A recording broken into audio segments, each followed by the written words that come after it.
Hey, welcome back to Reclaiming a World That Works. Good to see you, Carol. Yes, good to see you too, Christal. I love that our connection is at a distance and yet it feels really I know. local and central. Isn't it fantastic? It is really awesome. If you are tuning in here for the first time or for a good time, my name is Christal Duncan, and along with Carol and another partner, I'm one of the co-principals at Whole Human Collective. And we are talking today about coach training. And this podcast actually came out of a conversation I was having with someone over the dinner table, Mm, where they turned to me and said, "So, what is coach training? What mhm. happens during the program?" And I thought, I bet a lot of people are curious Yeah, because this isn't a 4-year university program. But it's also not a 2-hour coach training that some people might right. think, oh, that's enough. I've got it. Yeah. So this is really to expand upon what our training does, what the experience will be like. Yeah, because it is so there's a few things we always talk about with coach training is that number one, there's maybe a common thought around the fact that is it necessary? That's probably the first thought that a lot of people have, or why would it be necessary to have formal coach training? And Yes. we're going to be talking about that. But I think before we get into the why, I've experienced every time I am in a coach training, in one of our coach trainings, there's something that is very evident.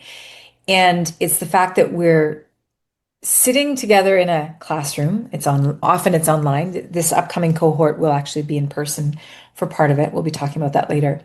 But it's not just about being in a classroom. You actually really are connected to a community in a totally unique way. You engage with people in a very unique way. Mhm. And I have observed over the years of training people that comes as a bit of a surprise. Yeah, Mostly because when we connect online, we've learned that it is very separate, that you're not building anything, you're not right. building a community. And yet the training digs in, and I think professional coach training provides two incredible opportunities.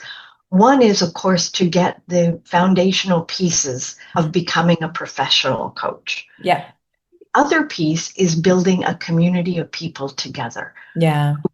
learn about each other, who practice together. And I recall telling you about one student I had years ago who was completely surprised by the fact that she was going to get coached.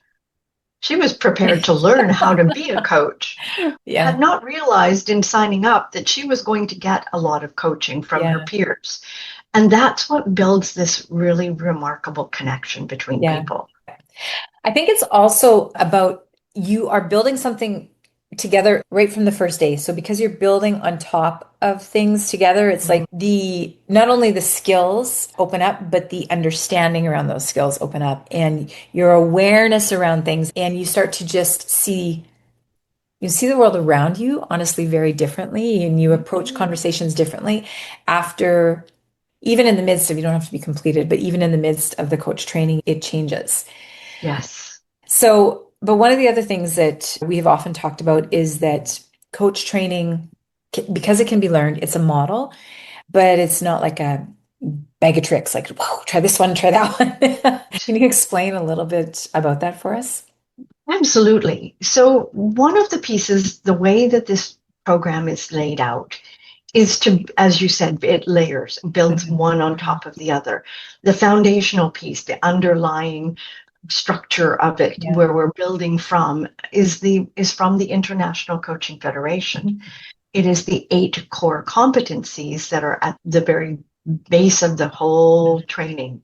And then what happens is we layer on a model, a way, a design of holding a coaching conversation. So, built on those core competencies is a way to open, to participate in, and to end a coaching conversation in a very powerful way. And then the other piece that gets layered in there almost immediately is practice. Yeah. So in this training that's coming up at the end of August, we will be in person. So our students will have the opportunity to be coaching each other within the first few hours. Mm. which seems a little daunting when you think about it. Right. Oh, I'm not a coach. But this is a remarkable piece, is that you get to see how much of a coach you are without having any training at all. Yeah. So then this begins to really shine and polish up and add a layer of understanding to what most people who are drawn to coaching naturally have, Yeah. which is the ability to listen and to participate in conversations. You mentioned also about the ICF core competencies. Can you Mhm. expound on that a little bit? Because just so people may not know what, first of all, it's an acronym. It stands for International Coaching Federation. And for us as professional coaches, the ICF it's not I wouldn't call it a governing body, but it is a professional regulator. I It is. would. So globally, there are several different organizations that operate as regulating Mhm. bodies for the coaching profession, and this has been built up over the last 25 or 30 years.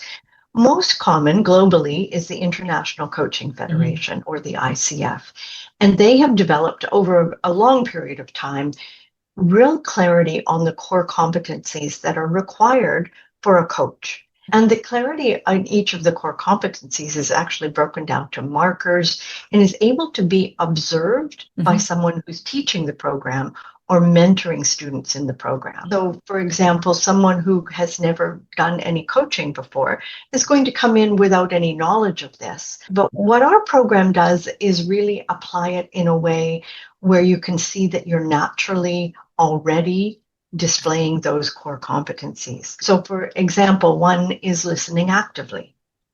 It's a core competency as a coach, but there are ways for a mentor or an instructor to be able to observe how you are listening Mhm. actively. So it becomes a definable skill that is measurable. So each of those core competencies has markers in it, which are designed by Mhm. so that the instructors and mentors and people who are offering their observations can provide really very pointed and worthwhile feedback. Yeah. So you had talked earlier in regards to this about how it's kind of like almost like a spiral or something like that, where you're Mm. building on something, right? That as you're building your coaching, because you're building a coaching practice throughout the entire training. The training is Yeah. almost it's 3.5 months, I think, that this Mhm. particular cohort is going to experience. And during that time, you are doing a lot of coaching. And this is what's different than just if you were to just take some other training that where you're just gaining information. Because I would say that one of the most like what you had talked about earlier, maybe that someone was surprised that they were going to be coaching. Not just that you're going to be coaching, but that you're going to be actively put into situations and opportunities right Mm. from the get-go where you're learning those things. And it's not because it is a practice. It just Yes. like anything else is a practice where you get better and better. Because in the Mhm. beginning, there's going to be all kinds of things like you're going to want to offer advice or you're going to want to step in and rescue someone in the middle of a conversation. And these things are like muscles. You, as a professional coach, you build a muscle memory, like a neural pathway around how to do that. But the only way that can be done is through practice. Oh, yes. And there's a lot of unlearning that happens too, Yeah, as you pointed totally. out, Yeah. because there are some myths about what is coaching. And we go through that at the very beginning of the Mhm. program. We clarify and distinguish that coaching is not it's not consulting, but Right. it's also not counseling, and Right. it's not therapy, and Yeah. it's not advising, and it's not mentoring. Yeah. It's not. And so people go, okay, what's left? That's where the model of Yeah. actually having something you can lean into so you know what to do in a coaching conversation Oh, that's brilliant. Yeah. provides this opportunity for people to gain some confidence and, Mhm. oh, this is what it is. And then you get to see the magic. Yeah. Because something that happens in a coaching conversation is unique. It transforms a conversation from just being a back and forth, or I'm going to tell you what to do, into a partnership where the coach and the client get to build something together that is probably not expected at the end. Yeah. So the outcomes of each coaching conversation are remarkable because of the relationship that begins to be built between a coach and a client from the very first time that they have a conversation. Yeah. Yeah. And our students get to experience that on day one. Yeah, right from the beginning. Yeah, Mhm. yeah. There's a whole like a practicum element to it where outside the classroom, there's a requirement for people, for our coaches to actually be doing real out in the wild coaching outside of everything too. Yes.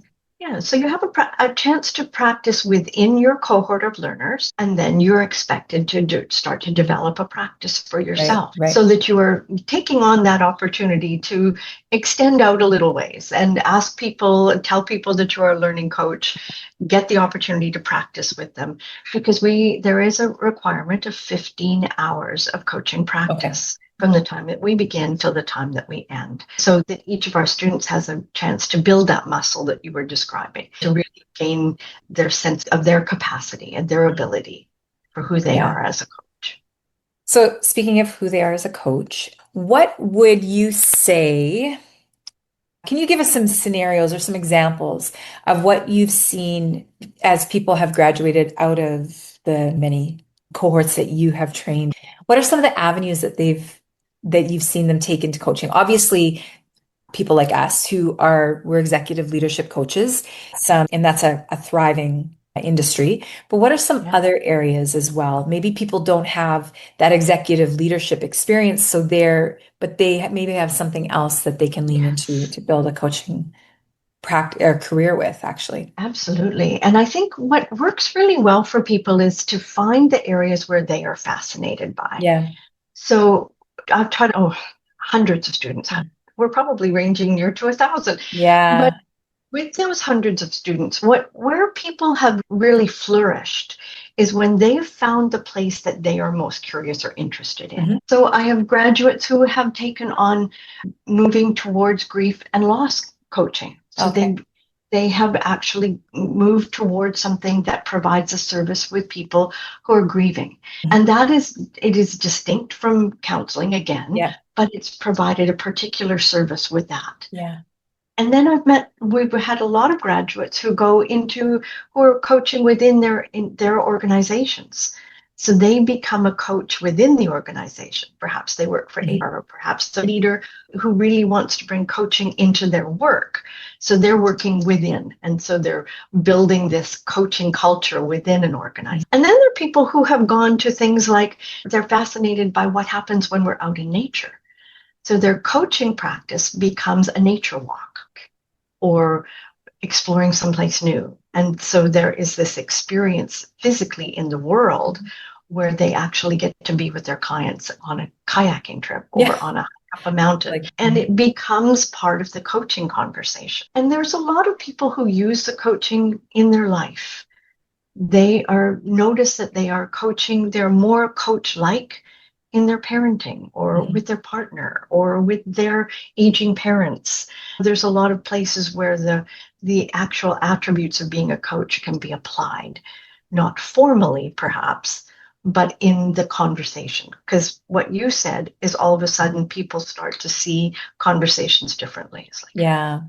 oh, that's interesting. Yeah. And it's fascinating to throw a coaching question into the grocery line. It's like, oh, what's your favorite meal? Just Yeah. to Yeah. open up a conversation where people get to experience something in a different way. Yeah. Now, that's not formal coaching, and I wouldn't ever advise people to just start up a coaching conversation in the grocery lineup. But it is fascinating where you begin to see opportunities. Yeah. And I think there have been a lot of graduates who've taken this into their life and Oh, used their completely. Yeah. experience. And I remember when I first finished my coach, or when I was taking my first round of coach training, my ACC in the beginning, it transformed how I was showing up as a parent. I was a single parent at the time, co-parenting in a very fractious relationship with my co-parent, and being able to raise my daughter at a critical time. She was a teenager that time, and it really helped to shape the conversations that I was able to have with her and created much different outcomes, primarily for me, I have to say, because there's this interesting thing that happens in a coaching conversation. You learn to hold the conversation for what it is, but there's always a part of you as a coach that has transformation as well. I don't know how to explain Mm, it, but it's that magical, mystical, not to sound too woo-woo, but that incredible connection that yeah. happens in a true conversation where there is Yes. space being held for people to stay curious and to consider different Yes. perspectives. And that is life in a nutshell, right? That if more of us learned how to lean into having those kinds of conversations, the world would radically shift very Yes. quickly. Oh, and we need coaches right now. We We do. Yeah. absolutely Yeah. do. People who remain curious. And that's probably the biggest unlearning is going into a conversation not knowing instead of Yeah. being sure that Yeah. is a very big difference. So I just wanted to outline briefly the structure of this program because it Yeah. is a bit unique. It's a Hmm. hybrid. And for the first time in our experience, we get to do this in person with people, Yeah. with I'm real so people excited about in a it. room where we get to actually be connected. So we're doing this in Toronto at the end of August. We have 2 full days where we get to train together and have a meal together and actually we'll have a lunch together and actually be together in a learning space. And then it will extend into the usual Zoom online learning for a number of months. And then we get back in person in Toronto late in the program. And then we finish up with some performance evaluation. So people get the opportunity to be evaluated and get a certificate for their capacity and ability to finish our program. Yeah. So it is unique in that respect that we're going to have both online and in person in one program. Yeah. Just this Hybrid. opportunity to be together in Toronto to kick it off and to be able to wrap up with an opportunity to be together again is absolutely brilliant. Yeah. Yeah. So if you are listening to this right now and you are someone who is curious about learning more, maybe you want to talk to us about what it would look like for you. What are some of the opportunities for you through developing your coaching practice? And if you have any questions and you just want to learn more, connect, feel free to reach out to us over at wholehuman.global. And as well, if you enjoyed this episode, don't forget to like and subscribe. And Carol, as we're leaving, I would love for you to kind of take us out with a really great question that might help people think about what coaching can do for them. Spot. Yes, that's okay. I will rise to the occasion. I would like people to leave with this question. If you could shift one aspect of your life in a way that would benefit not just you, but the people around you, what piece of it would you like to change? Oh, that's good. I like it. Okay. We are going to wrap with that. Thanks for Okay. joining us.